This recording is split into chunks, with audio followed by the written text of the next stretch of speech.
So today I want to talk about every guitarist's worst nightmare, probably, and that is learning the names of the notes on your fretboard. This is one of the most commonly avoided things by guitar players of all time, and it's for good reason. You know, unlike a piano or trumpet, saxophone, whatever, there's generally only one place you can play a given note. So for example, let's say there was an E note. On the piano, you would know where to play that. Trumpet, same deal. On the guitar though, you could play that same E note here. Could play it there, play it there, play it there, play it there. Those are all the exact same note. So that's why we tend to prefer tab, because it shows us exactly where to put our fingers. However, the downside of learning only tab and never knowing the names of your notes on your fretboard is that inevitably you're just always going to hit roadblocks where you just don't understand what you're really doing. And it's one of those things that tends to manifest itself, and it comes out later and later in your guitar playing career. Like a lot of guitarists will come to me, and I'm just going to say it, it's like especially metal and rock guitarists, and they say they want to learn theory, and then you go, okay, well, first we're going to learn the notes on the fretboard, and then they just immediately not interested. And it's like, it's equivalent to if you were, say you wanted to learn math, but you wanted to skip straight to algebra and skip, addition and subtraction, or you wanted to write books, but you didn't want to learn letters. It's that kind of equivalent. So I think it's a really good idea to learn it early, and just learn it slowly. You don't have to learn all the notes at once, and then everything is just going to become connected and make more sense later on. Anyway, okay, so in saying all that, how do notes actually work? So first I'm just going to bring up a diagram of a piano so we can look at all of them. Okay, so I brought up the musical alphabet. This PDF here, or picture, these are just all the keys on the piano. You have all the white keys on the bottom, then black keys on top, and the letter in them is the note name. So it starts off with A, then A sharp or B flat, which are actually the exact same thing. They're called enharmonic notes. Flat's always one below and sharp's always one up. So B, C, C sharp, D, D sharp, E, F, F sharp, G, G sharp. Then it repeats over and over again. And we're just going to refer to the sharps for now. We won't worry about the flats. Now, how this relates to guitar. So let's say I play my E string, and I'll have my guitar tuner up so you can see the notes. Right, this E here is an actual E note. Okay, so it's this one on the picture, an E. Now, if I play the first fret on the E string like this, you'll see that says F, which is one across on the keyboard, piano, picture, whatever. Now, if I go one more fret up to the second fret, you will see it goes to F sharp, right? The next key on the piano.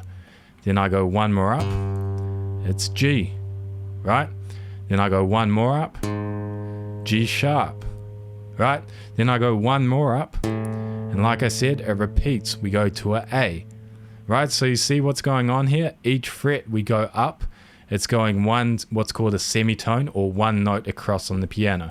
So again, if I keep going, we're on A, one more fret, 6th fret, A sharp, 7th fret, one more, B, 8th fret, C, right? 9th fret, C sharp, 10th fret, D, 11th fret, D sharp, and then the 12th fret, we get back to E, right? And that's why your guitar will normally have a double dot on the 12th fret, because it represents the octave of the string, right? So E, and then E again at the 12th fret, right? So hopefully that makes sense. Each fret we go across on the string is a semitone, and the same applies to all the other strings. So if I played the A string, right, again, this is going to be an A note now that we're beginning on. If I play that first fret on the A string, we go to an A sharp note. If I play the second fret, B, C, C sharp, D, D sharp, E, F, F sharp, G, G sharp, and then again at the double dot we have an A, or the octave of the open string, right? And as I said before, same applies to every other string. If I went to the G, right, now we start on G, G sharp, A sharp, B, right? You get the idea. So that is how all the notes, that's how they work on a guitar, essentially. So a really good starting point is what you want to do is just take the E string, and you want to commit to memory the notes that are on the inlays of your guitar. Now the inlays are the dots, okay, or they can be other things. Like this guitar actually doesn't have inlays really, so it's not that helpful for teaching, but it has, I'll show you, there's the dots on the side, you might be able to see. So first let's figure out what note is on the dot on the 3rd fret of the E string. So again, just go through them one at a time. So starting with E, you got F on the 1st fret, F sharp on the 2nd fret, then G on the 3rd fret, right? So we want to remember that G is on the 3rd fret of that E string, right? Let's figure out what is on the next inlay, which will be on the 5th fret. So let's start from our G. This is kind of a checkpoint now. We go G sharp, then we have A, right? So we have A on the 5th fret and G on the 3rd fret, okay? First dot is a G, second dot is an A, right? So A, G, right? Remember those. Okay, so A, let's figure out the one on the 7th fret, which will be the next dot. So we have A sharp, B. Okay, so now we have B on this dot, right? B on the 7th fret, A on the 5th fret, G on the 3rd fret, A on the 5th fret, and then B on the 7th fret, right? Okay, next dot. So starting from our B, because we don't need to go all the way back to the E again, because we know this is a B, so we can work our way up from there. B, 1 fret across to this 8th fret, C, then C sharp, right? Okay, so now we have G on the 3rd fret, A on the 5th fret, B on the 7th fret, and C sharp on the 9th fret. Okay, now let's figure out what's on that double dot. And if you've been paying attention, you might already know. So we got C sharp, then on the 10th we have D, 11th we have D sharp, and on the 12th we have E. Like I talked about before, it's the octave or the same note as the open string, just an octave higher. Okay, so can you remember all of those? Let's go through them. So 3rd fret, G, 5th fret, A, 7th fret, B, 9th fret, C sharp, 12th fret, E. Cool. Now the reason why these are good to learn and good to internalize is you can use them to reference other notes. Okay, so for example, if I said play G sharp, okay, a sharp is always 1 fret higher than the original note. So a G sharp, if you know where a G is right off the bat, you know a G sharp is just going to be on the 4th fret, which is 1 higher than our G. Right, G sharp. Cool. Or if I said play an A sharp, right, again, you know an A is here, so you know an A sharp is going to be there. Is this making sense? Hopefully this is all coherent somewhat. So that is your starting point. Okay, just take one string, that E string, memorize the notes on all your inlays. Cool. Okay, now once you've gotten that committed to memory, and also committed to memory the musical alphabet ideally, all you have to remember is that every note has a sharp except for B and E, right? You have A sharp, then B goes straight to C, then C sharp, D sharp, then E goes straight to F, then F sharp, G sharp, right? Every note has a sharp after it except for B and E, okay? They be the only ones that don't have a sharp. Once you've got that, the next step to putting this into a more musical context, so what we're going to do is go onto YouTube. I have this already loaded. And you're going to type in all the things you are backing track, okay? And you want to click on this video that looks like this. Now I'll make this full screen. What you're going to see, I'll bring it back to the beginning, is what will look like a very confusing chord chart. Okay, we have like F, M7, B flat, that's what that lowercase b is, M7, E flat, 7, right? Triangles, what's going on, right? Jazz is weird. But you're going to ignore all of that stuff, except for what's called the root note of the chord. Okay, now the root note of the chord is just anything that isn't like doesn't have an M or a 7 or a triangle, anything like that. So in the case of the first chord, it would be an F. In the case of the second chord, the root note would be B flat. We don't ignore the flats. On the third chord, it would be E flat, A flat, D flat, G, C. Then this percentage thingy means you play C again, then C again, F, B flat, E flat, A flat, A, D. You get the idea, okay? And you're going to go through. Okay, I'll make this smaller actually. And I'll bring up my tuner. Okay, so I just organized my screen so you can see my tuner, the musical alphabet, and the chord chart.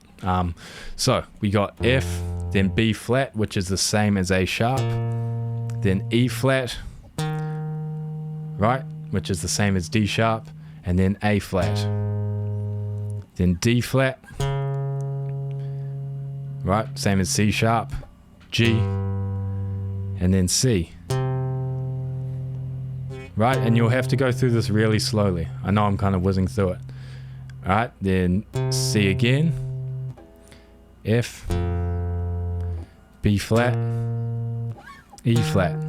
Right, now the reason why this song is good is because it goes through a lot of notes. If you try this with other songs, they don't have so many chords in them or many notes, so you'll just be playing the same ones over and over and not learn a whole lot. Okay, so once you've gone through and kind of mapped out where all those notes are, you want to try play along with this backing track. Okay, and you want to go into the settings, adjust the playback speed, and you can start off at like 0.5 or whatever you need to. All right, now check this out. I'm going to play along, and I'm just going to pick the root note of each chord one time for each bar. All right, here we go. F, B flat, E flat, A flat, D flat, G, C. Then again, percentage sign, we play that C again. And then we play C again. F, B flat, E flat, A flat, then A and D, G. Alright, I'm just going to pause it there. So hopefully that made sense what I was just doing there. And just quickly, when you see these two chords in one bar, it means you play 2 beats of each. So instead of going, for example, 1, 2, 3, 4, 1, 2, 3, 4 on the A and D, you go 1, 2, 3, 4, and then to G. Right? Okay, so and obviously you would go through and do the whole thing and just adjust the playback speed as you feel more confident with it. And it's one of those things, it'll feel like you're watching paint dry to begin with, because you'll just be really slow at navigating all these notes, but you'll be surprised once you get more familiar with them. The rate of progress, like, it's quite steep. Okay, it shoots up quite quickly. So just to recap, so we have all the notes and how we figured them out, looking at the musical alphabet, going 1 fret at a time, which is 1 semitone or 1 note across on the piano. Then we memorize the dots or the notes on the inlays of your fretboard. Okay, and then we applied it to this musical context, okay, which is all the things you are, the backing track. Okay, and then once you have the E string, you can just rinse and repeat this exact same process and exact same exercise for all the other strings. Okay, then you'll be one of the few. There's enough dumb guitar players out there. Okay, we don't want to be a dumb guitar player. We want to be able to communicate with people that play other instruments. Okay, if we're talking to a keyboard player and we tell them we're playing 2, okay, they will give you a very blank, condescending stare. Okay, and it doesn't feel good, trust me. So hopefully this is helpful. Let me know if you have any questions, because I tried to be as brief as possible, so I probably missed out on a few things. And thanks for watching, and I'll see you next time.